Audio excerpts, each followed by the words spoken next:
Well, hello. It's July and it's time to freak out. That sounded a lot cooler in my head. Today I will be doing the mid-year book freakout tag. I know I'm late. But honestly, who's surprised at this point? I don't think you should be surprised at all if you've been watching me for any amount of time. Anyways, I really wanted to do this tag because it just seems super fun. I have a really fun time watching other people's videos and I'm like, these are some good questions. I would also like to know the answer to them. So I spent way too long figuring out my answers to these questions, and now it's late and now it's almost August, but it's mid-year, right? It's not like it's not the June freakout tag, right?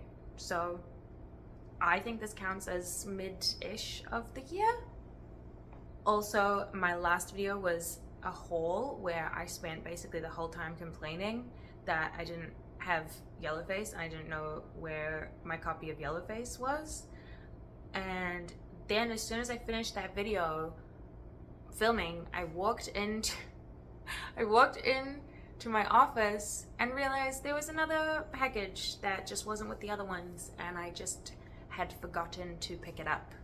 So guess what was inside that? Speaking of, first question for this tag is, what's the best book you have read so far in 2023? No points for guessing. It's Yellowface by R.F Kuang. There's also something on it. Oh, there's cat hair, but you know, there's cat hair everywhere. There's like, it came like smudged and I don't know how to get rid of it without also ruining the cover, but that really upsets me because I also just think this cover is super duper nice. Basically, I can't get over how perfect of a birthday read this was, honestly. What a treat, what a present I gave myself by reading this during my birthday week. If you want to hear my full thoughts on Yellowface, I read it in my birthday reading vlog. I'm going through more in depth on that video. Basically, this is R.F Kuang's newest release and it is her first contemporary novel too. I wasn't expecting it to be a thriller, but oh my god, it's thrilling. It's so thrilling. It's one of the most thrilling thrillers I've ever read, I think also because I wasn't expecting it. Yellowface is a story of a young white writer whose very successful Asian friend writer dies right in front of her, and she uses that opportunity to steal her friend's manuscript and publish it herself under her own name. I genuinely found it hard to breathe reading parts of this book. Like, my chest was so tight, heart pounding. It was tense, it was clever, and it was really nuanced, even though it dealt with some really huge topics, which you can kind of tell by the title. Easy 5 stars. I can't recommend it enough. Pick it up ASAP. Best sequel you've read so far in 2023? It's Hellbent by Leigh Bardugo.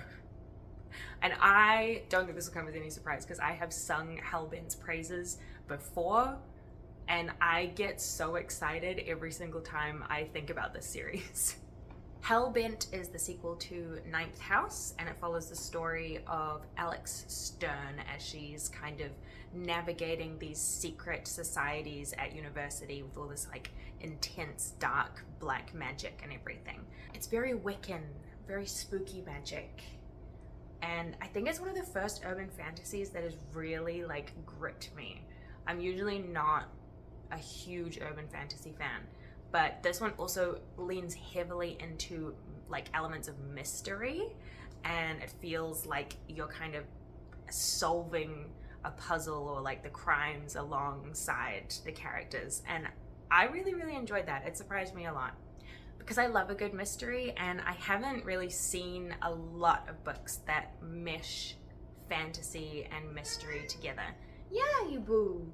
Have you seen that? I mean, I read Hellbent as soon as it came out, and it definitely cemented this as my new favorite series of all time, and I'm absolutely feral for the next book. Give it to me. Gotta get up and go. Next question is a new release that you haven't read yet but want to. That is The Last Tale of the Flower Bride by Roshani Chokshi. Like, isn't it beautiful? It's so pretty.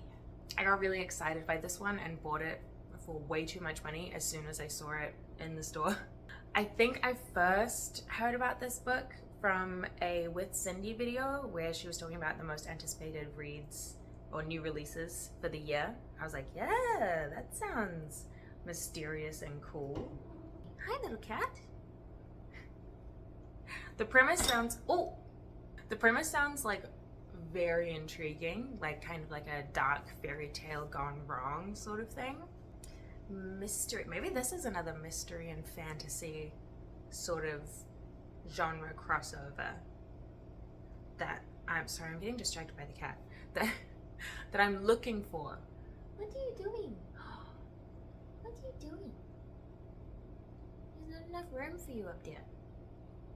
Yeah, I definitely did not need to pay that much for this book. Oh, my most anticipated release for the second half of the year. This question I had to do a little bit of a deep dive. This is quite tricky because all of my most anticipated releases for 2023 were in the first half of the year, so I didn't actually really have anything lined up. I think I saw on my Goodreads that Thief of Night, the new Holly Black book, that's after Book of Night, was supposed to come out late this year, but I couldn't find any information about like an actual release date, and it doesn't seem to be like she's pushing it on her Instagram or anything, so maybe that's more of like a next year thing. I don't know, I don't think it really counts. But what I did find is a book called The Vampires of El Norte by Isobel Cañas. And yeah, when I heard the premise for this one, I got pretty excited. It's like a horror novel, and I absolutely love reading horror, and of course it's about vampires. When you grew up a Twilight girly like me, you never stop being obsessed with vampires. It's also a period piece because it's set in the 1840s, so love that. Honestly, it just sounds right up my alley, and I will be definitely checking it out when it releases on August 15th. Yeah, August 15th. Oh, so soon. I just made a shocking discovery. So the next question is, what was my biggest disappointment? And it's Gideon the Ninth, and I just had to look up the author. And the author of Gideon the Ninth is Tamsyn Muir, and I just gave a little Google to get the author. She's a New Zealander. No, I'm not about to drag a book that's written by a New Zealander. I mean, I am, but that makes me so sad. Because this book had so much promise. Okay, it was sold to me on the premise about it being lesbian necromancers in space, and I was like, yes, absolutely, give me some of that. But like, yes, it has all of those elements, but they're not really, none of them are really the focus, or like, yeah, they're not really explored nearly as deeply as I would have liked. I know, Ibu. For me personally, the book is not nearly gay enough. Like, this, it's like obvious that the main character is gay, but it's like, it's more like a couple of throwaway lines and then some stuff towards the end of the book, which, I don't know, it's not really enough for me if you're like lesbian necromancers. I know, sorry, the cat is being loud. But basically, like, that sort of stuff doesn't happen for a very, very long time in the book. And speaking of nothing happening for a very long time, the plot is so slow. Like, and it doesn't really make sense in the context of the book because the characters are like under a time crunch. So you'd think that they'd want to get things done, but nothing happens for a very long time in this book. And I just didn't think that the pacing of that really gelled with the kind of quite high-octane, high-stakes story that it was trying to tell. By far, the worst part of this book, for me, is the dialogue. I'm sorry, it's very cringy to me. Like, everyone's speaking in like clever quips, and especially our main characters, and I think you're supposed to think our main character is like really cool, but it comes off as like, how do you do, fellow kids? And I just saw that the author is, you know, almost 40, so I'm like, okay, that that makes a lot of sense. I'm sorry, but it comes across that way. But also, I'm not sure, like, I can't tell if this is supposed to be young adult or not. Like, I don't know if I'm thinking that because it's supposed to be young adult, but there's also like a lot of swearing. So I'm like, I don't know, how much can you swear in a young adult novel? I don't know. But like, I've read lots of young adult, and the dialogue is not always super cringy. Ibu! I'm sorry, come here. But basically, I got very excited for lesbian necromancers in space, and it just didn't really deliver for me. So that's my biggest disappointment. Biggest surprise this year. Not me never putting down the author's name, so then I have to Google them. I'd say my biggest surprise this year was Fahrenheit 451 by Bradbury. Wow, that is hard to say. Ray Bradbury. I read like a lot of fantastic standout books this year, but I wouldn't say that they were like a surprise, you know? Like, a lot of the ones that I rated 5 stars, I was already really looking forward to reading, and some of them I like got them recommended from friends who I trust, or they were like by authors that I already love. So it was hard to pick one that really surprised me. So when I picked up Fahrenheit 451, I got it on audiobook because I'm trying to read like more classics. I like to have a classic on Audible going all the time. Not sponsored yet. She's yelling, so I have to hold her. Ow. Ow. Okay, no holding. I just picked this one up trying to read more classics. I didn't really know what to expect exactly. Like, I knew it was a dystopian style novel because it's set in like a world of like book burning and sort of like a fascist society, but I really didn't expect it to be so beautifully written. Like, the prose is just very poetic. Like, all of the imagery used paints really beautiful, really vivid pictures in your mind, even though it's like such a dark setting and a dark sort of topic to tackle.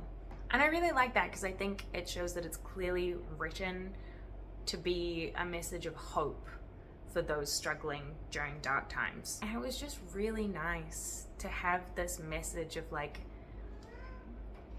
if you stand up for something, someone else will be there. There will be other people to support you.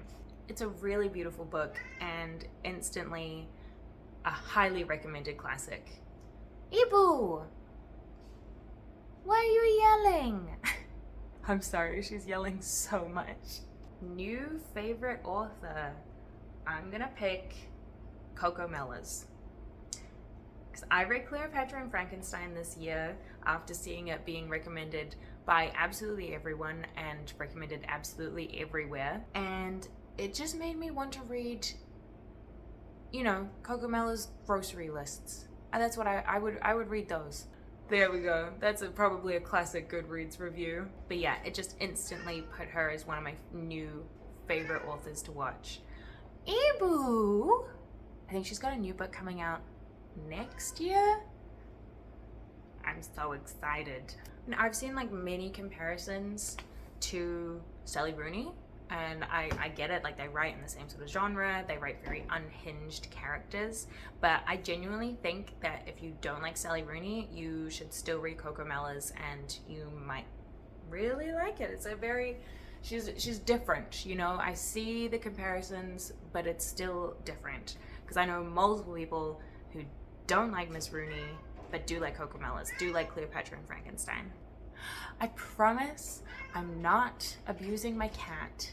She's just getting a little feisty with the door. I feel like Coco Mellors' books is like, it's romance, but you're just begging for the characters to break up for the love of God and all that is holy, please just end it. Anyways, I know just from that one book that every time Coco Mellors releases something, I'm gonna drop everything to read it. Newest fictional crush? I have to go Darlington from Hellbent. Oh, Daniel Arlington, my sweet prince. In Ninth House, we kind of only learn about his character in like flashbacks, but Hellbent has some really, really big twists. I'm not gonna spoil anything, but there's a massive twist that puts Arlington into like my absolute favorite character. I'm not gonna spoil anything, but I also am a little bit of a freak for choosing this one.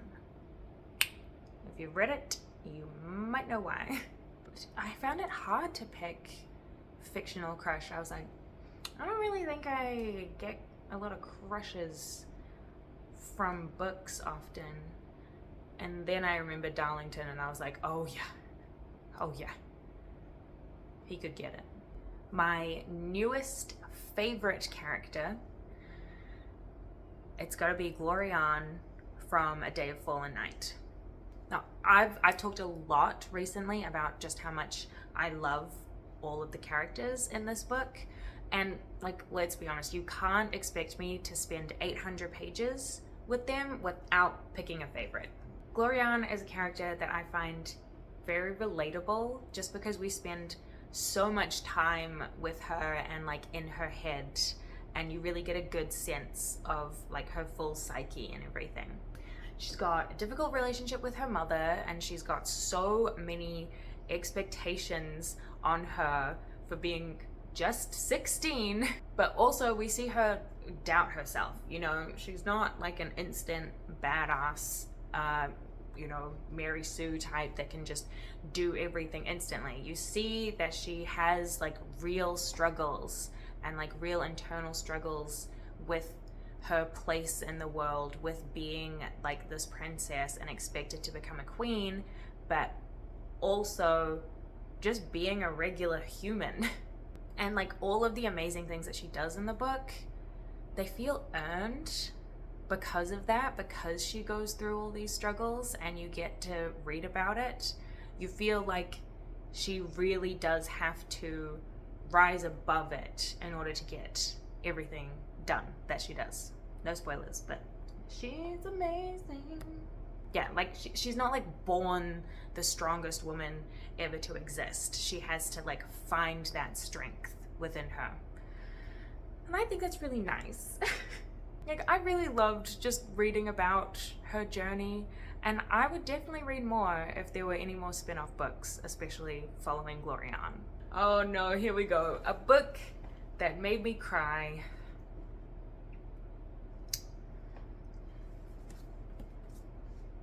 The Spanish Love Deception by Elena Armas. That's embarrassing. Like, it's ridiculous, okay?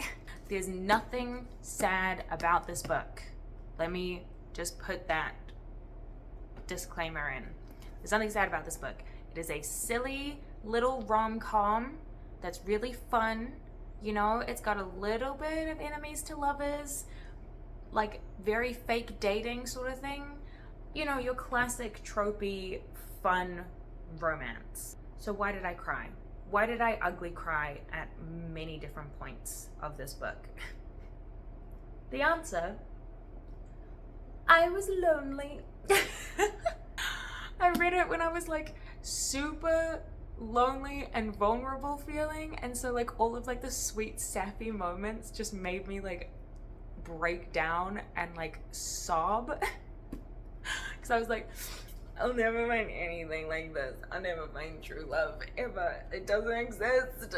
I'm gonna die alone. Girl, get over it. Grow up. The tears were so unnecessary. But also I can laugh about it now. So thanks, Spanish Love Deception. I'm literally so embarrassed about that. I took photos of myself crying because I like to take crying selfies to like look back on and kind of make myself feel better. It sounds weird, but if I like look back on like ugly crying selfies, I can kind of like laugh at them. Do you know what I mean? Or like send them to my friends, just like crying and just being like, this is because of a book. Bit silly. We do like to be a bit of a silly Billy sometimes, I won't lie. A book that made you happy. That would be Legends and Lattes by Travis Baldree. Oh, it's a cozy tale of a coffee shop set in like a D&D inspired fantasy world. I'm so here for that. I've seen criticism of this book for it being like a little bit boring, and I think that's totally valid, that's totally fine, but I didn't mind that this book was really low stakes. You know, it kind of had the feeling of like a cozy children's movie that you watch for comfort. And it doesn't really matter that it's not like a big grand adventure or anything. I think that's just why I'm like, yeah, when I think of like happiness, I think of this book. I was just happy to be in this little world for a while and feel really comforted. It's just written really calmly, if that makes any sense. I don't know. Like everything about it, the atmosphere is so cozy and like charming. I do think that if you're someone like me who is like really into like cozy games, especially like farming sims or like cooking sort of games, and also really likes D&D, then you're probably way more likely to enjoy this book. But also valid if it's not your cup of tea. Pun intended. The most beautiful book that you've bought this year. This was tough. This was really tough because there are so many that like I've done hauls and everything and I hold them up and I'm like, this is so beautiful. I think it really comes down to personal taste. But I picked two. Our Wives Under the Sea. I just think this cover, I think this is like my favorite cover. One of my favorite covers, at least, that I bought this year. But like when I first read this question, this is the book that came to mind, because I just think like I could stare at this cover for so long. It was one of those ones where like I saw someone talk about this book, and as soon as I saw the cover pop up, I was like, I need that. Stop talking about it. I don't need to know anything else. I just want it. Also, I took it on holiday, so it's already a little bit scuffed. I'm trying to be less precious about my books, okay? I'm trying to let them go a little bit more. Like, chill out, you know? The other one that came to mind when I thought of the most beautiful book I bought was this one. This is The Art of Howl's Moving Castle. I picked this up from the Ghibli store in Japan. And of course, beautiful art, Ghibli, like, it is just stunning. Oh, look at that. Did I actually accidentally get the Japanese one? And I've just realized that? Oops. I thought this one said it was in English. Messed that one up. The last question is a book that you really need to read by the end of the year. And I've got a huge TBR. I could have picked many books for this, but I have tried to keep it concise. So because of that, I have picked War Storm by Victoria Aveyard. It's the final frontier for the Red Queen series that I've been reading for like 3 years or something. Oh, I put it off for so long. Like, I just want to finish the series. I get really annoyed if I have a series that is unfinished, unless I've purposefully decided not to finish it, like the Atlas 6. Also, I need to read it before I completely forget what happened in the other 3 books. I know that when I get back into it, I will just remember, but if I leave it for like next year, I might have to go back and read all of the rest of them, which I don't feel like doing a full reread of this series yet. So yeah, those are all of my thoughts, feelings about the middle of the year, the books that I've read so far. I have not gotten through as many books as I have wanted to do yet, but let's pick it up for the second half of the year, okay? Let's do it. I think we can do that. Yeah, thank you guys so much for watching this. I appreciate it very, very much, and I will see you all in the next video. Also, let me know what you want to finish by the end of the year. What was your best book of this year so far? I want to know. Give me more stuff to put on my TBR, because obviously I need more. Goodbye, everyone. See you later.